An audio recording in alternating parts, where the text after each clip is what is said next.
जब मैंने 2022 में अपना पहला अटेम्प्ट दिया, तब मुझे ऐसा लग रहा था कि मेरा प्रीलिम्स भी हो जाएगा, मेंस हो जाएगा और इंटरव्यू हो जाएगा। मेरा सिलेबस है, वो शायद 3-4 सालों में खत्म होगा और तब तक ना मेरे पास एनर्जी बचेगी और ना रिसोर्सेज बचेंगे। प्रीलिम्स आपको सिर्फ क्लियरेंस देता है कि आप मेंस दे सकते हैं। जब तक आपका मेंस अच्छा नहीं होगा, तब तक आप आईएएस नहीं बन सकते हैं। किसी भी बुक का हर पेज इंपॉर्टेंट नहीं होता है। हर बुक में कुछ ही सेक्शंस इंपॉर्टेंट होते हैं। हम इंट्रोवर्ट होते हैं और हमें 5 लोग देखते ही डर लग जाता है कि हम उनके सामने क्या आंसर करेंगे। नमस्ते आप सभी को। मैं जो स्टॉक के मंच पर आज यहाँ इसलिए खड़ा हूँ कि अभी जो हाल ही में रिजल्ट आया है यूपीएससी सीएससी 2023 का, उसमें मेरी ऑल इंडिया रैंक 136 आई है। और ये रैंक तब और खास हो जाती है जब ये हिंदी माध्यम की टॉप 3 रैंक्स में से एक है। मेरा नाम अर्पित कुमार है। मैं उत्तर प्रदेश के चित्रकूट डिस्ट्रिक्ट से बिलोंग करता हूँ। मेरी स्कूलिंग चित्रकूट से ही हुई है। मैंने 10th और 12th चित्रकूट के सरस्वती विद्या मंदिर से किया है। और जो मेरे परसेंटेज थे 10th एंड 12th में, वह बहुत अच्छे नहीं थे। 10th में मैंने 89% एंड 12th में 87% हासिल किया था। ये मार्क्स मैं आपको इसलिए बता रहा हूँ कि मेरे 95% या 98% नहीं थे और उसके बाद भी मैं यहाँ पर खड़ा हूँ और मैंने ऑल इंडिया रैंक 136 हासिल की है। फैमिली में मेरे पापा गवर्नमेंट टीचर थे। जब मैंने अपनी प्रिपरेशन स्टार्ट की तो उन्हीं का मार्गदर्शन था, ये उन्हीं के सपने थे कि उनको अपने बेटे को आईएएस बनाना है। जब मैं अपनी प्रिपरेशन के पीक में था, तब मैंने उनको अनफॉर्चुनेटली कोविड की सेकंड वेव में खो दिया और वह मेरे लिए एक ऐसा झटका था या एक ऐसा इमोशनल चैलेंज था, जिससे मैं आज तक उबर नहीं पाया हूँ। क्योंकि जब आप किसी के सपनों को पूरा कर रहे होते हो, तो आप चाहते हैं कि जब वो सपने पूरे हो जाएँ, तब वह इंसान आपके सामने खड़ा हो और उनके सपनों को पूरा होता हुआ देखे। बट मेरे लिए ये पॉसिबल नहीं था क्योंकि मैं उनको खो चुका था। लेकिन फिर भी मैंने उनके सपनों को गिरने नहीं दिया। उनके सपनों को पूरा करने के लिए जो भी मैं कर सकता था, वह मैंने किया। जो मेरे पर्सनल चैलेंज थे, जब उनकी डेथ हुई तब चूँकि वो गवर्नमेंट टीचर थे, तो मुझे अनुकंपा नियुक्ति ऑफ़र की गई यूपी गवर्नमेंट की ओर से। लेकिन अगर मैं उस अनुकंपा नियुक्ति को स्वीकार कर लेता और वहीं पर अध्यापक बन जाता, तो जो उनके सपने थे, उस ओर मैं कोई प्रयास ही नहीं कर पाता। और जब मैं उस ओर कोई प्रयास नहीं कर पाता, तो यह ऐसा होता कि मैंने कुछ किया ही नहीं अपने जीवन में। मैं सिर्फ़ अध्यापक रह जाता। जब मैंने 2022 में अपना पहला अटेम्प्ट दिया, तब मुझे ऐसा लग रहा था कि मेरा प्रीलिम्स भी हो जाएगा, मेंस हो जाएगा और इंटरव्यू हो जाएगा और मैं आईएएस बन जाऊँगा। बट जो कपोल कल्पनाएँ होती हैं या जो आसमानी सपने होते हैं, वो ऐसे नहीं चलते हैं। मैं जब प्रीलिम्स दिया तो जीएस तो मेरा ठीक था और सीसेट में बुरी तरह से फ़ेल हो गया था। मेरे सीसेट में 63 मार्क्स थे और वो एक ऐसा सेटबैक था जो मैंने कभी सोचा ही नहीं था। क्योंकि 10th और 12th में भले ही मेरे मार्क्स कम आए हों, बट वहाँ मेरी मैथ अच्छी थी। जब आप सीसेट फेल होते हैं, तब आप अपने घरवालों को भी नहीं बता पाते हैं कि आपने क्वालीफाइंग पेपर को भी क्वालीफाई नहीं कर पाया है। सेम मेरे साथ हुआ और मैंने अपने घर में झूठ बोला कि मैं जीएस फेल हुआ हूँ, ना कि सीसेट फेल हुआ हूँ। बट मुझे ये पहले से पता चल गया था कि मैं सीसेट ही फेल हुआ हूँ। जब मैंने 2023 में अपना सेकंड अटेम्प्ट दिया, तब मैंने सीसेट में इम्प्रूवमेंट किया और इस बार मेरा जो स्कोर था, वो 63 की जगह 95 स्कोर था। तो मैं अपनी प्रिपरेशन की जर्नी को आपसे शेयर करना चाहता हूँ कि मैंने कैसे ये सीसेट के स्कोर को बढ़ाया और कैसे हिंदी मीडियम से होने के बावजूद जो हिंदी मीडियम की टॉप 3 रैंक्स हैं, उनमें से एक रैंक हासिल की है और शायद मुझको आईएएस मिल जाएगा। हाँ, तो प्रिपरेशन के बारे में मैंने 10th से ही सोच रखा था कि मुझे आईएएस बनना है, बट उस समय हमें कुछ पता नहीं होता, बस ये पता होता है कि हम भी एक दिन डीएम बन जाएँगे और पूरा प्रशासन सँभाल रहे होंगे। फिर जब मैंने 12th किया तो फिर मैंने सोचा कि मैं ग्रेजुएशन में ह्यूमैनिटीज़ से करूँगा और मैं दिल्ली आ गया और दिल्ली यूनिवर्सिटी से मैंने पॉलिटिकल साइंस ऑनर्स में ग्रेजुएशन किया 2018 से 2021 तक। हालाँकि उस समय मैंने सोचा था कि मैं पॉलिटिकल साइंस को अपना ऑप्शनल बनाऊँगा, बट मेरे सामने जो सेकंड ईयर में ये समस्या आई कि ना मेरी इंग्लिश उतनी अच्छी थी कि मैं यूपीएससी का मेंस लिख पाता और उसमें जो लैंग्वेज का फ्लो चाहिए होता है वो मेंटेन कर पाता। और उस टाइम पर आप सभी को याद होगा कि हिंदी मीडियम की जो बेस्ट रैंक्स होती थी, वो 300 के आस-पास होती थी। तब मैं ये सोचता था कि अगर मैं हिंदी मीडियम की बेस्ट रैंक भी ले आऊँगा, तब भी मैं आईएएस नहीं बन पाऊँगा। तो वह भी एक अपने आप में चैलेंज था। लेकिन फिर जैसे कि रिजल्ट कुछ इम्प्रूवमेंट हुआ, जैसे रवि सियाग सर हैं या दिव्या मैम हैं, जब जब अच्छी रैंक्स आईं, जब 18, 20 एंड हंड्रेड्स में रैंक आना स्टार्ट हुई, तब मेरे अंदर भी कॉन्फिडेंस आया कि हाँ, मैं भी ये कर सकता हूँ। उस समय मैंने जो एक डिसीजन लिया था, वह ये था कि मेरी हिंदी अच्छी है, तो मैं अपनी लैंग्वेज पे काम करूँगा और अपनी लैंग्वेज का ही मीडियम लूँगा। हिंदी आप सिर्फ़ इंग्लिश मीडियम लेने से आईएएस नहीं बन सकते हैं। आपकी जब तक लैंग्वेज अच्छी नहीं होगी, आप जब तक अपने आप को मेंस में आप प्रेज़ेंट नहीं कर पाएँगे, जो आप कहना चाहते हैं आप उसको कन्वे नहीं कर पाएँगे, तब तक आपको मार्क्स नहीं मिलेंगे। इसलिए मैंने सेकंड ईयर में ही चूज़ कर लिया था कि मैं हिंदी मीडियम से प्रिपरेशन करूँगा। जब मैंने ये मीडियम चूज़ कर लिया, उसके बाद मेरे सामने एक समस्या आई हिंदी मीडियम में अच्छी कोचिंग की चूज़ करने की। हालाँकि बहुत ज़्यादा ऑप्शन नहीं है हिंदी मीडियम पे, बट मैंने एक कोचिंग में एडमिशन लिया और मैंने वहाँ 2-3 महीने तक स्टडी की। बट जब मैंने यह देखा कि यहाँ पर अगर मैं पढ़ता रहा, तो जो मेरा सिलेबस है, वो शायद 3-4 सालों में खत्म होगा और तब तक ना मेरे पास एनर्जी बचेगी और ना रिसोर्सेज बचेंगे। तब मैंने फिर डिसाइड किया कि मैं कोचिंग क्विट करूँगा और सेल्फ स्टडी ही करूँगा। एंड उसी टाइम पे मैंने अपने पिताजी को खोया था जब मैंने कोचिंग क्विट की थी। उसके बाद मैंने सितंबर 2021 पर फिर दिल्ली आया और मैंने फिर सेल्फ स्टडीज़ स्टार्ट की। तो आप कह सकते हैं कि जो मेरी रियल स्टडीज़ स्टार्ट हुई हैं या सीरियस हुई थी, वो सितंबर 2021 से हुई थी। जो मेरी स्टडीज़ का बेस था, ये जो मेरी प्रिपरेशन का बेस था, वो मेंस था। क्योंकि लोग कहते हैं कि प्रीलिम्स आपको सिर्फ़ क्लियरेंस देता है कि आप मेंस दे सकते हैं। जब तक आपका मेंस अच्छा नहीं होगा, तब तक आप आईएएस नहीं बन सकते हैं। इसलिए आपको अपनी प्रिपरेशन का आधार ही मेंस को बनाना पड़ेगा। अगर मैं मेंस का पेपर वाइज़ डिस्कशन करूँ, तो चूँकि मेरे एसए में और हिंदी लिटरेचर में बहुत अच्छे मार्क्स हैं, यह सिर्फ़ इसलिए हो पाया था क्योंकि मैंने उस लैंग्वेज को ऑप्ट किया था, जिस लैंग्वेज में मैं अपने आप को एक्सप्रेस कर सकता था। अपने जो विचार हैं, उनको कन्वे कर सकता था। इसीलिए मेरे हिंदी लिटरेचर और एसे में अच्छे मार्क्स हैं। एसे में आप कैसे मार्क्स पाएँगे ये मुझे भी नहीं पता है क्योंकि ये मेरा सेकंड अटेम्प्ट और फर्स्ट मेंस था। बट मेरे लिए जो वर्क किया वह यह था कि मैं जो भी पढ़ता था या जो कुछ भी एक्स्ट्रा करिकुलर एक्टिविटीज़ करता था, वह मैं प्रयास करता था कि मेरे एसे पे आ जाए। जैसे कि मैं वर्ल्ड कप का फाइनल मैच भी देख रहा हूँ, तो मैं प्रयास करूँगा कि जो वहाँ से लर्निंग मुझको मिली है, वह मेरी कॉपीज़ पे आएँ। जब तक मेरी कोई भी लर्निंग या जब तक मेरे कोई भी एक्सपीरियंसेस मेरी कॉपीज़ पर नहीं आएँगे, तब तक वो मेरे लिए बेनिफिशियल नहीं होंगे और मुझे मार्क्स नहीं मिलेंगे। सेकंड थिंग, जो हिंदी लिटरेचर है, आजकल हिंदी मीडियम पे ऐसी परंपरा बन चुकी है कि अगर आपको ऑप्शनल लेना है तो हिंदी लिटरेचर ही लेना है। मैं इस बात से सहमत नहीं हूँ। आप जिस भी ऑप्शनल पे अपने आप को कॉन्फिडेंट पाते हैं, आप उस ऑप्शनल को लीजिए। भले वो पॉलिटिकल साइंस हो, हिस्ट्री हो, ज्योग्राफी हो या मैथमेटिक्स ही हो। क्योंकि मेरे ऐसे कई दोस्त हैं जिन्होंने मैथ लेकर के भी हिंदी मीडियम से अच्छी रैंक्स हासिल की हैं। हिंदी लिटरेचर पे मेरा स्कोर 289 था। जिसका जिसका एकमात्र रीज़न था, जो मेरी लैंग्वेज थी वह बहुत ही स्ट्रॉन्ग थी और जो मेरी प्रेज़ेंटेशन थी। प्रेज़ेंटेशन अगर आपकी ऐसी नहीं है कि आपके जो आंसर्स हैं, जो इवैल्यूएटर पढ़ नहीं रहा है, तो आपको मार्क्स नहीं देगा। इसलिए आपको अपनी लैंग्वेज पे काम करना है। आप अगर हिंदी मीडियम से हैं, तो आपको कॉन्फिडेंस लाना है अपने अंदर कि अगर इंग्लिश वाले कर सकते हैं, तो हिंदी वाले भी कर सकते हैं। मैं जहाँ पर भी टॉप स्टॉक ले रहा हूँ, ये मैं कॉन्फिडेंस के साथ कह रहा हूँ कि आने वाले समय में हिंदी मीडियम में टॉप 50 में, टॉप 20 में, इवन टॉप 10 में भी रैंक्स आएँगी। बस आवश्यकता है कि आप कॉन्फिडेंट रहें। दूसरी बात जो मैं कहना चाहूँगा, मेरी जो सक्सेस थी, इसमें सबसे बड़ा रोल ये था कि मैंने कोचिंग क्विट की थी। हिंदी मीडियम में समस्या क्या आती है, हम इमोशनल हो जाते हैं। हम अपने गुरुओं से इतना प्यार करने लग जाते हैं कि हम क्वेश्चन नहीं कर पाते कि हमारा सिलेबस कब खत्म हो रहा है, हमें जो पढ़ाया जा रहा है वो रिलेवेंट है या नहीं है, उससे क्वेश्चन आएँगे या नहीं आएँगे। आप जहाँ भी पढ़ रहे हैं, आप कहीं भी पढ़िए, बट वहाँ क्वेश्चन कीजिए। आपकी जो नोट्स हैं, आप देखिए कि उनके उनसे पीवाईक्यूज़ सॉल्व हो पा रहे हैं या नहीं हो पा रहे हैं। उनको अगर आपने उनसे आंसर लिखा, तो क्या आपको मेंस में कम से कम 400 मार्क्स जीएस में मिल पाएँगे या नहीं मिल पाएँगे? अगर इन सब का आंसर नो आता है, तो आप बेटर होगा कि आप सेल्फ स्टडीज़ कर लीजिए। बस अपने आप को उन कोचिंग्स पे, डेली क्लासेस पे अपनी एनर्जी, अपने रिसोर्सेज़ खत्म नहीं करने हैं। उसके बाद मैंने हिंदी लिटरेचर कैसे तैयार किया था? हिंदी लिटरेचर में मेरे इस बार 289 मार्क्स हैं। तो अगर आपका हिंदी लिटरेचर ऑप्शनल है, तो जो भी कोचिंग नोट्स आपको मिल रही हैं, आपको वो तो पढ़ने हैं, बट आपको उनको क्रिस्प करना है। आपको उनके शॉर्ट नोट्स बनाना है। साथ ही जो ओरिजिनल कॉन्टेक्स्ट है, बुक्स हैं, लाइक 4 नॉवेल्स हो गए, 3 नाटक हो गए, इन सबको आपकी ओरिजिनल रीडिंग माननी है और आपको प्रयास करना है कि 10 की 10 व्याख्या आप पहचान सकें और जो आपकी लैंग्वेज हो, वह ऐसी लैंग्वेज हो कि वो एनालिसिस पर बल देती हो, ना कि पॉइंट गिनाने पर। जब आप एनालिसिस करके आएँगे, जब आप प्रेजेंटेशन अच्छी करके आएँगे, तब आपके 280 से अधिक मार्क्स आएँगे हिंदी लिटरेचर में। मैंने एसे पे बात कर ली एंड हिंदी लिटरेचर पे बात कर ली। अब अगर हम पर्टिकुलरली जीएस पर बात करें, तो हिंदी मीडियम को देखते हुए अभी जो मिथ बना हुआ है कि अगर आप अपना जीएस पूरा खत्म करके आ रहे हैं, लाइक अपने अपने अपने जो पेपर हैं, आपने उनको पूरा खत्म कर दिया। पहले क्वेश्चन से लेके 20वें क्वेश्चन तक आपने आंसर लिख दिए, तो आपका मेंस हो जाएगा। बिलीव मी, ऐसा बिल्कुल नहीं है। मेरे बहुत अधिक दोस्त हैं जिन्होंने अपना पूरा पेपर खत्म किया था और उनका सिलेक्शन नहीं हुआ है।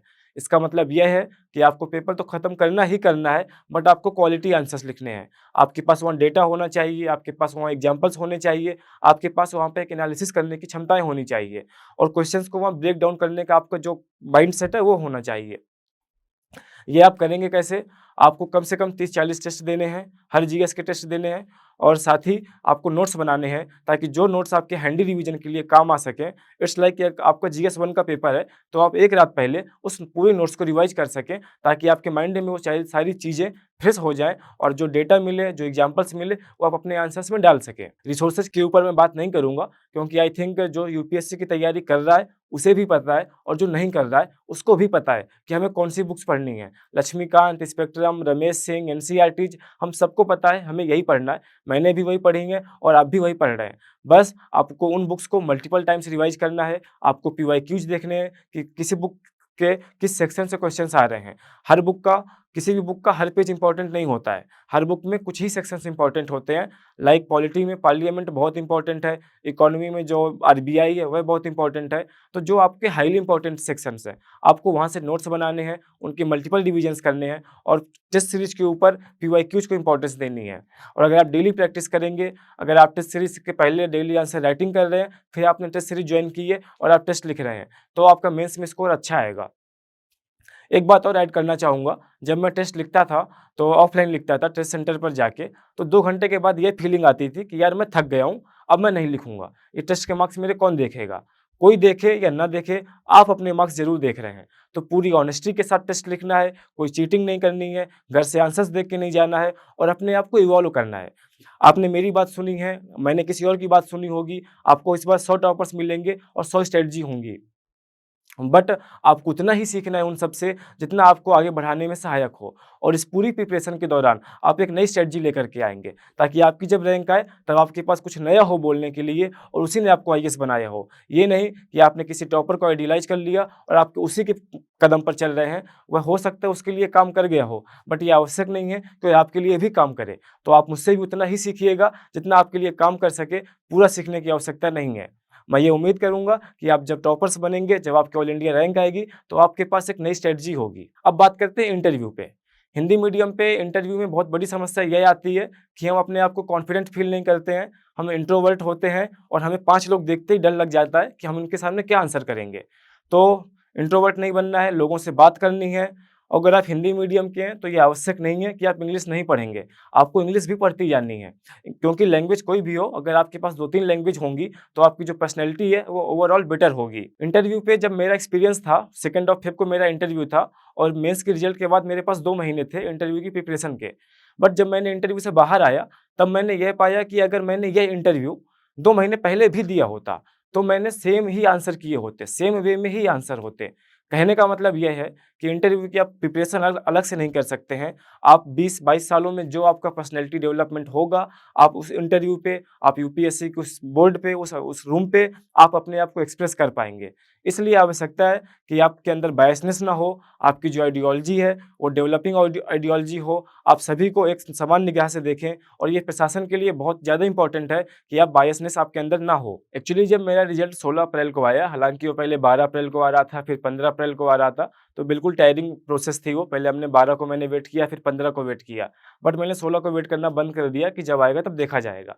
तो मैं जब 16 को रिज़ल्ट आया तब मैंने खुद नहीं देख पाया अपना रिज़ल्ट, मेरे दोस्त थे उन्होंने मेरा रिज़ल्ट देखा और उन्होंने सेलिब्रेशन स्टार्ट कर दिया। इवन मुझको उस दिन तो देखने का मौका ही नहीं मिला। मैंने अपना रिज़ल्ट, अपना पीडीएफ अगले दिन देखा कि मेरा रोल नंबर वहाँ पर लिखा हुआ है कि नहीं लिखा हुआ है। इस बीच मैं अपने दोस्तों से पूछता रहा हूँ कि यार आप लोग रोल नंबर देख कर आए हो ना, नाम देख कर के तो नहीं आए हो? क्योंकि अर्पित नाम के 2-3 कैंडिडेट्स थे। तब उन्होंने मुझे कहा कि हाँ, हम रोल नंबर देख के आए हैं, लेट्स सेलिब्रेट दिस।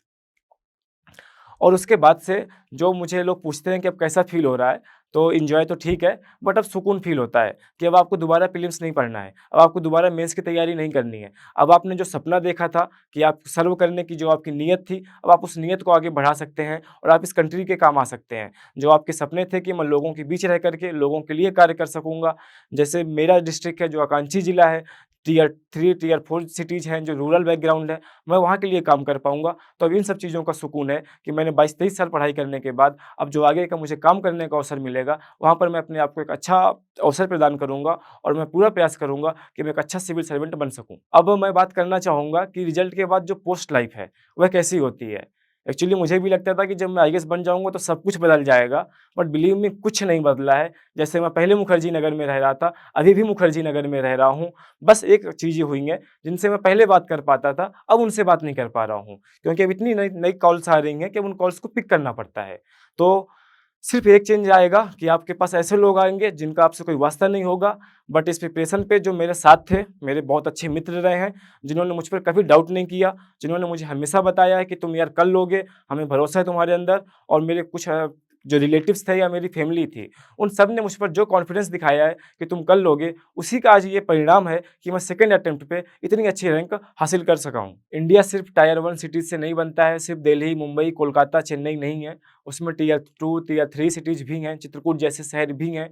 और जब वहाँ से कोई आईएएस बनता है, तब पूरा जिला गौरवान्वित महसूस करता है। अभी जब मैं घर गया अपने, तब छोटे-छोटे बच्चे या स्टूडेंट्स मुझसे मिलने आ रहे हैं और वह कह रहे हैं कि हम भी कुछ बड़ा करना चाहते हैं। तो जब जिस दिन आप उन शहरों से आगे आएँगे, उन शहरों से आपको आगे आने का मौका मिलेगा और आप ऐसे मंच पर आकर अपनी बात कहेंगे, तो बिलीव मी सब सुनेंगे और आप अपने ज़िले के लिए जो प्रेरणा स्रोत बनेंगे, वह आपके ज़िले को भी आगे बढ़ाएगा और आपका नाम तो ऊँचा रखेगा ही रखेगा। और जो मतलब किसी कवि ने कहा है कि कुछ लिख कर सो, कुछ पढ़ कर सो, तो जिस जगह जागा सवेरे, उससे आगे बढ़ कर सो। अर्थात कहने का मतलब यह है कि आज आप जो हो, आने वाले समय में आप उससे बेटर होगे। जब तक आप अपने अंदर ये भावना नहीं लाएँगे कि मुझको डेली इम्प्रूवमेंट्स करने हैं, तब तक आप जो आपका सपना है, आप उसको पूरा नहीं कर पाएँगे। और जैसे कि पास्ट ने भी कई कहा है कि सबसे खतरनाक है हमारे सपनों का मर जाना, तो अपने सपनों को कभी मत मरने दीजिए, सपने बड़े देखिए और उन सपनों को पूरा करने के लिए डेली मेहनत कीजिए और जब आप डेली प्रयास करेंगे, तो आप एक दिन पक्का सफल होंगे। Thank you.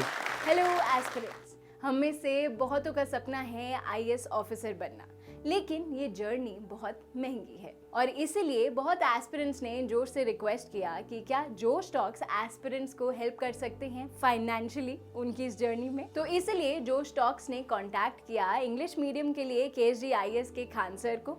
हमने शायद इनका नाम तो सुना ही होगा। खान सर और केएसडी आईएएस की तो इंट्रोडक्शन ही देने की जरूरत नहीं है। देश के सबसे जाने माने और रिस्पेक्टेड इंस्टीट्यूट्स में से है केएसडी। सृष्टि जैन देशमुख सर की ही स्टूडेंट रही हैं, जिन्होंने 2018 में ऑल इंडिया रैंक 5 हासिल की थी। जोश टॉक्स ने केएसडी आईएएस के खान सर से बात की और उन्हें रिक्वेस्ट किया कि क्या वो जोश की फैमिली के लिए एक बहुत ही बड़ी स्कॉलरशिप दे सकते हैं। आज मुझे बहुत ही खुशी है हम सबके साथ ये शेयर करने की कि वो मान गए हैं। वो जोश की फैमिली के लिए अपने फाउंडेशन कोर्स पे स्कॉलरशिप प्रोवाइड करेंगे, यानी कि वो क्वालिटी की एजुकेशन जिसकी फीस लाखों में जाती थी, अब हम अफोर्ड कर पाएंगे।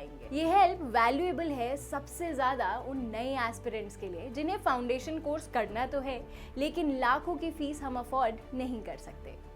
केएसडी आईएएस का फाउंडेशन कोर्स जो 1,20,000 का है, वो जोश फैमिली को अब 50,000 to 70,000 में मिल सकता है। जोश टॉक्स ये जानता है कि अभी भी ये फीस 50,000 और 70,000 हम में से बहुत युवाओं के लिए बहुत ही ज्यादा है और इसीलिए जोश टॉक्स हमें और हेल्प करने के लिए 2 चीजें कर रहा है। पहली कि ये फीस हम मंथली 4,000 से 5,000 के इंस्टॉलमेंट्स में दे पाए और दूसरी कि अगर हम करंट इंस्टीट्यूट्स की फीस अफोर्ड नहीं कर सकते या मंथली 4 से 5,000 की इंस्टॉलमेंट्स देना अफोर्ड नहीं कर सकते, तो हम जोश के साथ शेयर कर सकते हैं कि कौन से इंस्टीट्यूट्स हैं जो बहुत ही अच्छी क्वालिटी की एजुकेशन प्रोवाइड कर रहे हैं बट कम प्राइजेस में। जोश इन इंस्टीट्यूट्स को अगले कुछ महीनों में कांटेक्ट करेगा और कोशिश करेगा कि ये इंस्टीट्यूट्स भी मान जाएं जोश की फैमिली को एक बहुत बड़ी स्कॉलरशिप देने के लिए। तब तक जोश फैमिली मेंबर्स की ये स्कॉलरशिप पाने के लिए हम नीचे दिए गए गूगल फॉर्म को फिल कर सकते हैं। जब आपको कॉल आए तो प्लीज़ ये मेंशन करना मत भूलना कि आप जोश फैमिली के पार्ट हैं, ताकि आपको ये स्कॉलरशिप मिल पाए। जोश टॉक्स को बहुत गर्व है कि अब एस्पिरेंट्स को जोश सिर्फ कहानियों से नहीं बल्कि असलियत में फाइनेंशियली सपोर्ट कर पा रहा है। जोश टॉक्स का सपना कभी भी सिर्फ टॉक्स बनाना नहीं था। जोश का मानना है कि हम सब में एक काबिलियत है अपनी जिंदगी में कुछ बड़ा हासिल करने की, मगर जिंदगी की कुछ परिस्थितियां हमें अपने अंदर के टैलेंट को बाहर नहीं निकलने देती। लेकिन अब कम से कम हमारी फाइनेंशियल स्थिति हमें अपने आईएएस बनने के सपने से रोक नहीं सकती। जोश टॉक्स एक बड़े भाई या बहन की तरह हर वक्त हम सबको जिंदगी में आगे लेके जाने के प्रयास में लगा रहेगा। आप बस जाके अपना 100% दीजिए, एक भी दिन जाया ना होने दे, बाकी जोश संभाल लेगा। जय हिंद।